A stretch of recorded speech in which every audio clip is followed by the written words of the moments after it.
Hello, my name is Greg Jasmine. This is for SDIFTT100 Introduction to Firearms, Week 8 Final Assignment. Yay. First things first, we do have a firearm here, so let's go ahead and show and clear. We have a revolver. Open the cylinder in action. There is no ammunition. There's nothing in the barrel. There is no ammunition present. So we have established that firearm is safe and clear. Alrighty, first things first, this firearm. It is a Taurus Model 65 in 357 Magnum. Per the serial number, which I'm not going to show you the full number, starts with AEM. Per the Taurus guidelines, AE means it is a 2024 model, made in the month of May, so it's a very new revolver. I have shot it a few times, so it's not so new. It is a revolver action again. It uses a hammer-based system in order to strike the round. Trigger is a double single, meaning that, and again, showing safe, it either full cock of the hammer or manual cocking and discharging. And again, being a revolver, well, it's a cylinder feeding. Now, cycle of operations. Unloading and loading takes place in the crane. Loading of the cartridges is done manually. Once it is cycled, when you begin to pull the trigger or put the hammer back, it rotates the cylinder into the lock position, presents the round into the chamber for a lock, and once you reach full release, there you go. Once it fires, projectile goes out. Leftover spent casing is here. There is not technically an extraction, it's a manual extraction. So as you cycle the round again, fires next round. Once all rounds or all the desired rounds have been fired, extraction is done by manually opening the crane with cylinder slide stopper release and pressing the extraction rod. And that breaks it all out for that. Now, field stripping, well, field strip. And I'm keeping the muzzle away from point of view because I don't like looking down a muzzle even of a cleared firearm. Typically this is a field strip. That's one of the reasons I chose it. It's kind of a cheat, but you know what? It works out well. This is a recently fired gun. You have marks here on the cylinder. You have action pieces here, and I don't know if you can see it or not, but you've got some fun, good little bits here. Going to show some basic cleaning here in just a second, and then we'll show you the end results. Stay tuned. Part 4, Part B. All right, so we're going to go over the cleaning of the firearm. As far as what I have here on the table with me, I have Q-tips. I have large general patch cleaners. I have bore specific. Again, this is universal bore specific, 22 to 40 caliber roughly. I have a bore brush, which is actually a 9mm bore brush. It is also the same 0.38, 0.357 as the 357 Magnum and 38 Special as far as for cleaning purposes. I have a copper brass well-used brush. I have a nylon well-used brush. I have 2 manual pick tools. I hope to not need them, but there are going to be some spots that are a little tough to clean. I do have the provided Otis pull-through, which I do prefer these, specifically for a revolver because of getting into the action. And again, you can see the weapon is safe and clear. Getting into the action, you only can come with a push rod through the bore rather than through the axis, how the projectile goes out. Less chance of damaging the rifling. We have our carbon remover, Poppies number 9, and our lubricant, Lucas Gun Oil. Great stuff, absolutely love it. I always keep a couple of general purpose rags, towels, and finishing cloths on hand because, well, this stuff makes a mess. So, let's go ahead and glove up, and we'll begin. Part 4C. Again showing empty clean firearm. Nylon bristle brush. We're going to work on the cylinder and action parts. I'm going to dip it in the Hoppies number 9. I'm going to clean the surface with the Hoppies. Both parts of the action, front of the cylinder as well as the back. You have to rotate it in the front because of the crane. There's more than enough Hoppies in that brush. But I'm also going to get the crane, the frame portion of the crane neck. I'm also going to dip the small part, nice and drippy. And I'm going to get in here with the ejector rod cavity, if you will, because that was pretty darn gnarly. And I'm going to go back here again with the open face of the cylinder, and I'm just going to keep hitting that with the Hoppies with the nylon brush until I know I've gotten all the areas fairly going. You're already starting to see it come clean. However, this is going to take a little bit more work. So again, soft metal brush. Do not use steel. They make these specifically for gun cleaning. You can get them at Walmart, Costco. Well, I don't know about Costco. You can get them in most retail shops that support at least some bit of sporting goods, politics aside. And they're relatively cheap. I mean, you can even get them on Amazon. Harbor Freight. Just be careful again when you go there. Make sure you're buying a soft brush, brass or copper. Usually brass. It's hard to find copper brushes these days. Worth too much money. And again, this is just cleaning up that cylinder action. All I'm doing is just basically scrubbing the face, and you can already see a significant difference in just the cleaning of it. You're never going to completely remove all the powder cylinder marks because some of this is caused by basically burn in. It's not just carbon. Cylinders don't have a true 100% lockup. That's why you don't hold your finger off into the cylinder, because like you would with a traditional slide action firearm, finger off the trigger rests right in here, not on the cylinder. You will lose a finger, or at least a good chunk of it, if you're not careful, especially something like 357 Magnum. I'm going to go ahead and do the same back here, since I've already got the brass brush out. And all I'm doing is cleaning into the actions. Now, how would you say we would do the cylinders? Treat it like a barrel. Nice good dip. Drop her on through. Pull it. Make sure you're on the same cylinder and go. What I say about make sure you're in the same cylinder is when you go to the next brush. Same thing, same thing. Again, you've got more than enough Hoppies dipped in this brush. You do not need to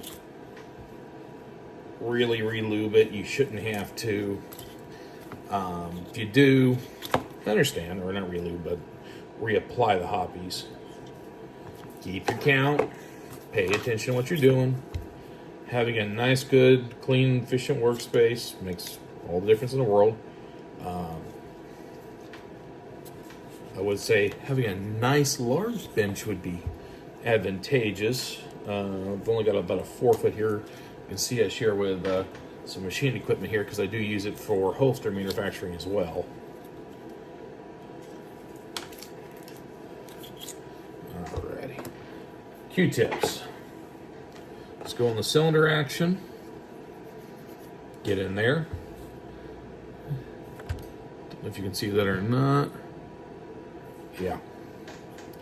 Gnarly. I know, sorry, one of the light sources out here is an automatic garage door opener. I am in the garage, so if I don't move in the right position, it'll turn off. But thankfully, I'm smart enough to have decent lighting in here for you guys. That's just me going through all the cylinder actions. See? Just right.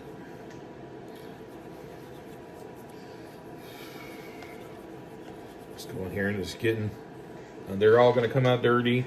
Use as much as you need to. I cannot stress enough. Quality Q-tips, they're cheap. This is again the big box stores, the Walmart, the Targets, heck, even CVS will get you.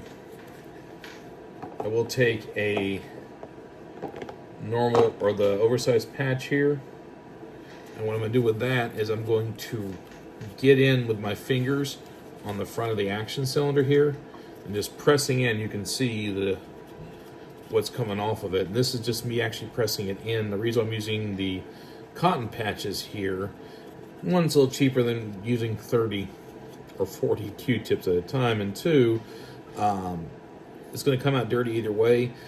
The cleaning rag here I'm going to use as a wipe down rag, which it just, trust me, it comes out a lot better. Plus this gives you a gauge because now you're on a clean one. How's it looking?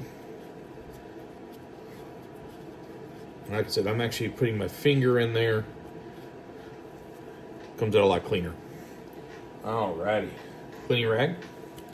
And what I'm doing is just wiping off the excess. I'm not doing anything else. And I'm getting in here with all these little parts. And whatever I missed is right in here.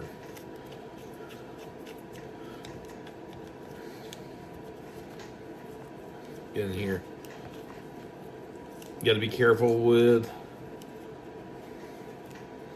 your extractor. You already can see much cleaner than where it was. Let's go ahead and clean the barrel. For the barrel, you're going to need two things. One, our bore brush here, and two, our pull tab with appropriately sized pads. So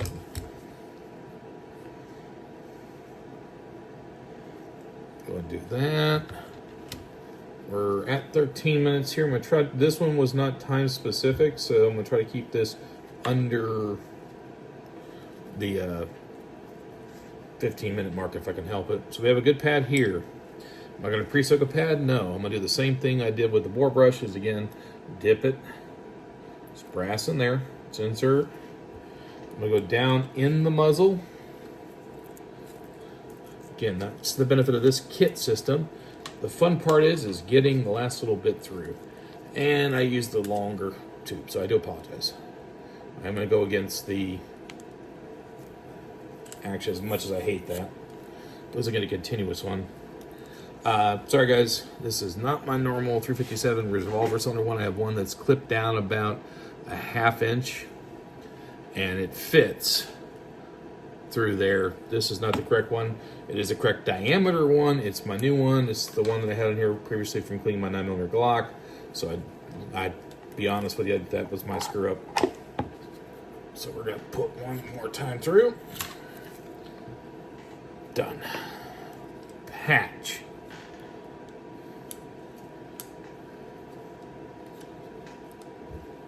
We are gonna do the do. Look at how gnarly that is. I don't know if you can see it because there's a bit of a white balance focusing issue here. Let's see if I can take this off. And there you go for that.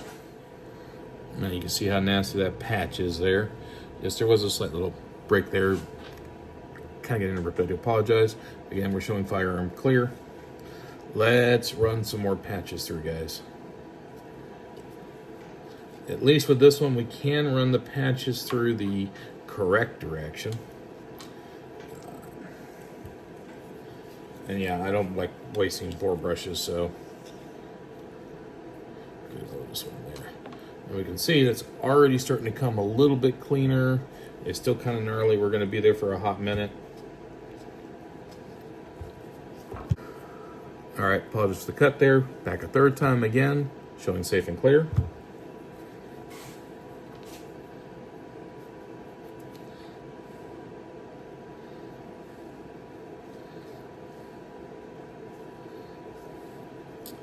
There you go for that.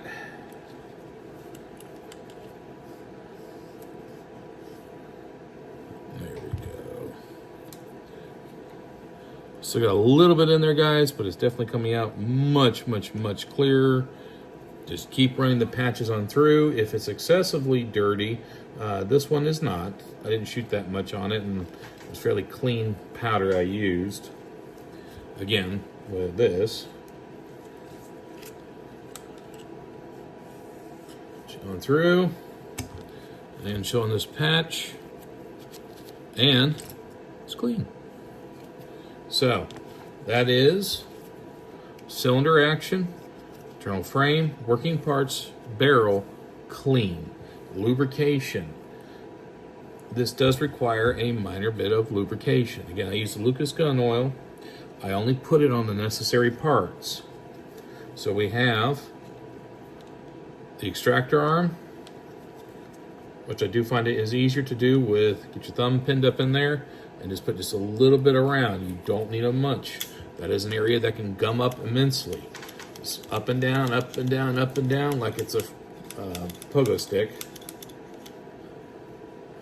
You want to get it on the crane arm swing right here. Again, you don't need much. It's a very tight joint. You want to get some here on the revolver itself, but not much. And all that's really is coming through from the other end. And all I'm going to do is just rock the crane, spin the cylinder. Do not do the stupid, revolver thing and slam the action in. That is a great way to break up firearm. Yeah, no. What I'm going to do is take one of the patch cloths here, and I'm just going to clean off any of the excess. You don't want a lot in there, guys. It's also a good way to double check, because if your pad doesn't come 100% clean, you screwed up somewhere. I am going to do a little bit of oil on the small patch here and pull it through the barrel. This is preventative. Basically help take care of the barrel itself. I'm not so much worried about rust as I am just, well, taking good care of the gun. It's something you should do. If it's a metal part, a little bit of lubricant helps. You don't over oil it. So it's, again, 2 little drops. I don't know if you can see that in the camera or not. 2 little drops. In and through. Pull it. Twist it as you come out. It's also a good way to find out, hey, did I miss anything while cleaning? No, just got the drops. We're all good. Last but not least, well, actually second to last, excuse me, cylinder. Again, just a couple of drops. Get into the cylinder action. Again, it needs a light coat only, guys. So I'm reversing the other end that's dry. Just using it to get in there, make sure I don't have any loose in the action. Then get a couple drops. That's it. On the pad, I'm going to close the action. And I'm going to wipe down all the outer surface, because again, this is a metal firearm. You want to do some rust prevention. I want to get in through all the nooks and crannies. I'm going to go ahead and cock the action. Again, we know this is a safe clear.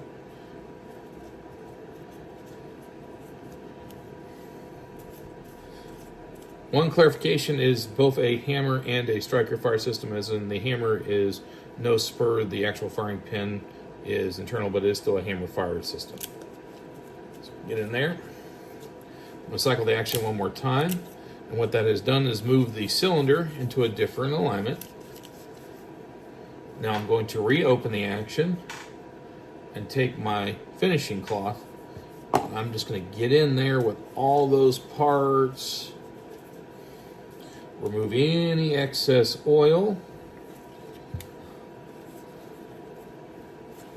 And make sure nothing got on the grips, even though those are rubberized hoe grips. We want to stay protected. Cycle. Good timing. All right. Firearm is clear, safe. Closing up chemicals here. And we're going to do in the part 5 here too. I have the actual provided Taurus link. It's taurususa.com. The actual paper manuals with the firearm box, which is in storage.